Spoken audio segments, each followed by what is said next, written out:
Michael had always worked hard to give his daughter, Annabelle, the best life possible. Ever since his wife had passed away years ago, he had devoted himself to making sure Annabelle never lacked anything. He built a successful business, moved them into a beautiful home, and surrounded her with love. But there was one thing he could never give her, and that was his belief in her gift. You see, Annabelle was different.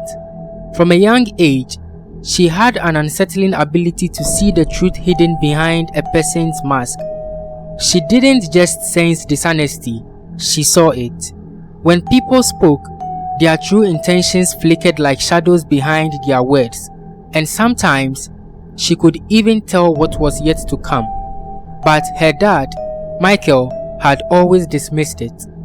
People are who they show themselves to be, he would say, not some vision in your head, Annabelle.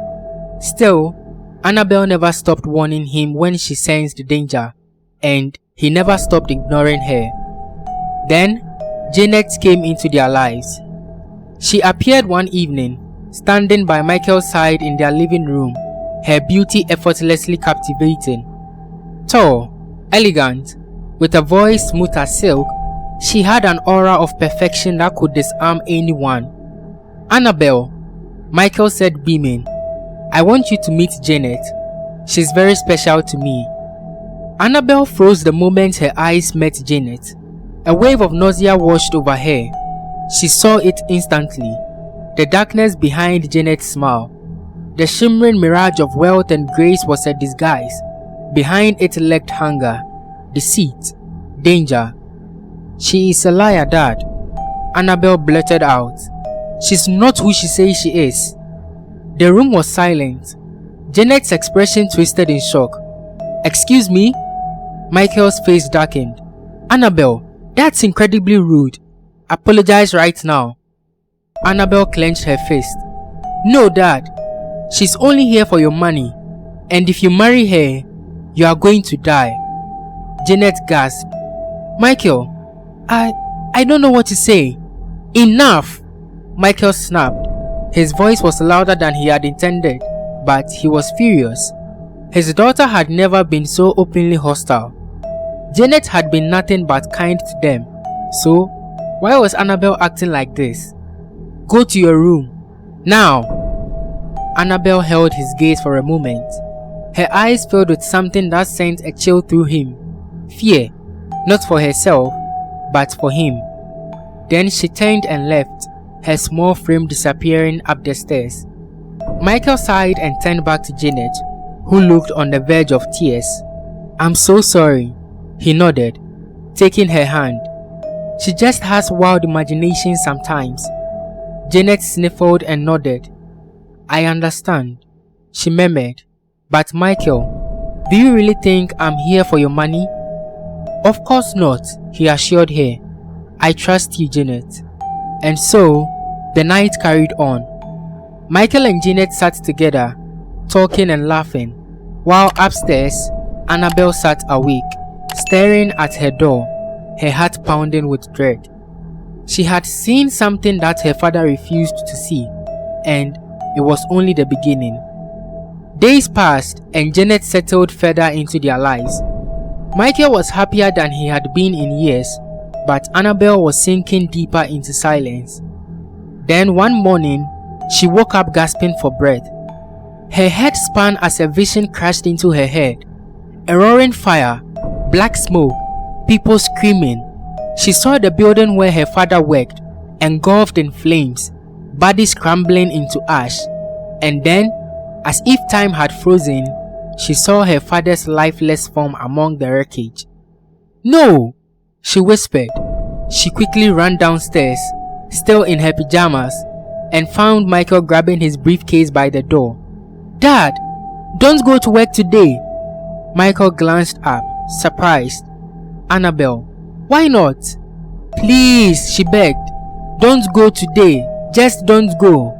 Michael sighed. "Annabelle, not this again. I hate what you've been doing." "Dad, you'll die if you go." A sharp pang of frustration hit him.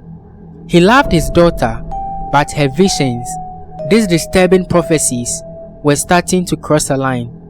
"Annabelle, I have important meetings today. I can't just cancel all of them just because of your visions."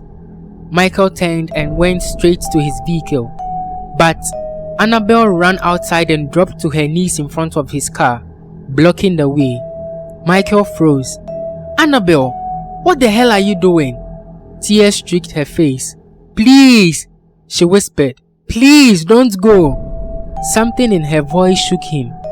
The raw desperation, the unyielding terror in her eyes. It was different this time. After a long silence, he exhaled. "All right," he said, pulling out his phone. "I'll cancel my meetings today." Annabelle let out a breath of relief and stood up, her legs trembling. Exactly 1 hour later, the news flashed across the TV screen. The building where Michael worked had been reduced to nothing but blackened ruins. Flames had torn through the structure, trapping almost everyone inside. Only a few people near the entrance had escaped, including the security guard. Michael stared at the screen, his blood running cold. His daughter had just saved his life. Slowly, he turned to look at her, realization dawning on his eyes. But even then, he didn't fully believe, and that was a mistake that almost cost him everything. Michael was shaking. After what happened with the fire, he couldn't deny that Annabelle had seen something he hadn't, something real this time. But when it came to Janet, his heart wouldn't let him believe she was a lie. Janet had done everything to prove her love for him. She had taken him to her family's grand estate, introduced him to her elegant parents, and walked him through the rooms filled with priceless paintings and chandeliers that bathed everything in golden light. Her father, a distinguished man in a tailored suit, had spoken of business ventures that mirrored Michael's own. Her mother had embraced him warmly, already calling him family. How could all of this be a lie? "You see," Janet whispered as they stood on the balcony of a lavish home. "This is my world, and I want you in it." Michael had kissed her, convinced that Annabelle was wrong, but Annabelle had never been more right. Despite everything, Michael married Janet. Annabelle stood at the back of the ceremony, her eyes distant, her heart cracking like glass. She had done everything she could to stop this, but her father had chosen blind love over truth. She knew what was coming. Days passed and something inside Annabelle grew restless. A storm gathered inside her chest, making it hard to breathe. Sometimes dark, sometimes final, but it was approaching.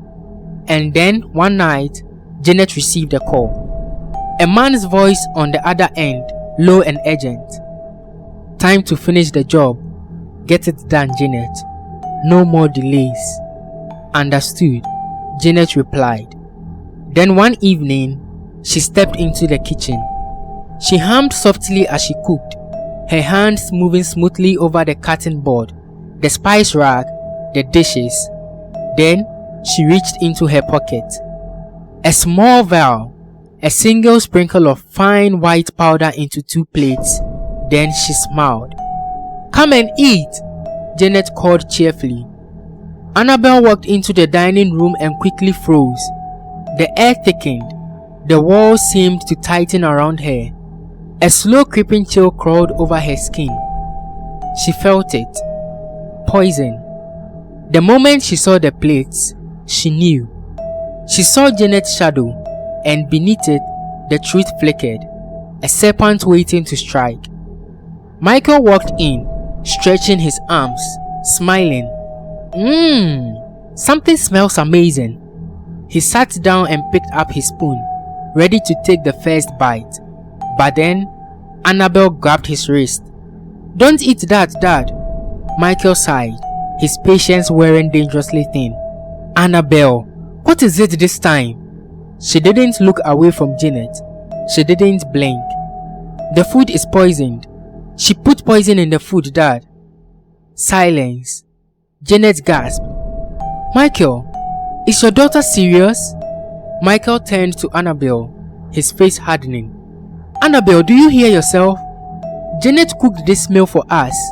That's a terrible thing to say. If she says I'm lying, then let her eat it first, Annabelle said softly. The room shifted. Janet's smile cracked, just for a second. She glanced at the plates, then at Annabelle, then at Michael. The confidence in her eyes flickered. The performance was failing. Michael, she whispered, her voice trembling. Are you really going to make me do that? After everything? You are my husband. Annabelle, stop this nonsense now, Michael said. You never believe anything I tell you about this woman, Dad. Why? If she is really innocent like she claims, then let her eat from your plate. Is that so hard to do? Annabelle shot back. Michael, are you going to believe your daughter over your wife? Do you think I would do such a thing? Janet hit back. Then prove her wrong. I know you would never harm me. So just eat the food and prove my daughter wrong. Janet stopped breathing. Michael's expression hardened. Eat it, Janet. Just a bite. I trust you. Janet's hand shook as she reached for the spoon. She forced a smile, took a small bite, and swallowed. Nothing happened. Michael sighed, shaking his head. See, Annabelle, enough of this nonsense. But Annabelle didn't move. Wait, Dad, something will happen, she whispered. The seconds dragged. Then, Janet's fingers curled like claws. Her body jerked, her throat constricted, her eyes widened in horror. She gasped. Michael's chair scraped against the floor as he jumped up. Janet! Janet's body convulsed. A wet, choked sound came from her throat as her knees buckled. She collapsed. Michael knelt beside her, grabbing her shoulders. What's happening? Janet's lips quivered, blood starting to trickle from the corner of her mouth. The mask she had worn for so long finally shattered. Her eyes rolled back as she forced out the truth. Michael, I was going to kill you, she whispered. All of it. A lie. Michael felt like he was sinking into the floor. A final violent shudder racked through Janet's body. Then, she stopped moving. The room fell silent. Michael sat frozen beside her lifeless form. His hands trembled. His breath came in shaky bursts. He slowly turned to his daughter, and finally, after everything, he believed her. The truth unraveled quickly. Janet wasn't who she claimed to be. The mansion, the family, the wealth, it was all fabricated. She was part of a criminal ring that targeted wealthy men. The plan had been simple: gain Michael's trust, marry him, then steal everything. But when Annabelle kept getting in the way, the orders changed. She had to kill them both. Her accomplices were arrested. The lies collapsed like a house of cards. Michael sat in his study for a long time that night, his head buried in his hands. Everything he had believed had been a lie. Everything he had ignored had been the truth. He looked up as Annabelle entered the room, her small figure casting a long shadow against the floor. For the first time, Michael saw her not as a child with an overactive imagination, but as a guardian, a protector, his savior. He opened his arms. Annabelle ran to him, and he held her tight, pressing his face into her hair. I'm so sorry, he whispered. I should have listened. She held onto him just as tight. Next time, Dad. Next time you will. Michael pulled back and looked into her eyes, the same piercing, all-knowing gaze that had terrified him before. Now, he only saw his daughter, his gifted, extraordinary daughter, and he knew, without a shadow of a doubt, he would never doubt her again. Thanks for watching this video. Don't forget to like, share and subscribe to the channel for more interesting stories like this. God richly bless you. Catch you in the next video.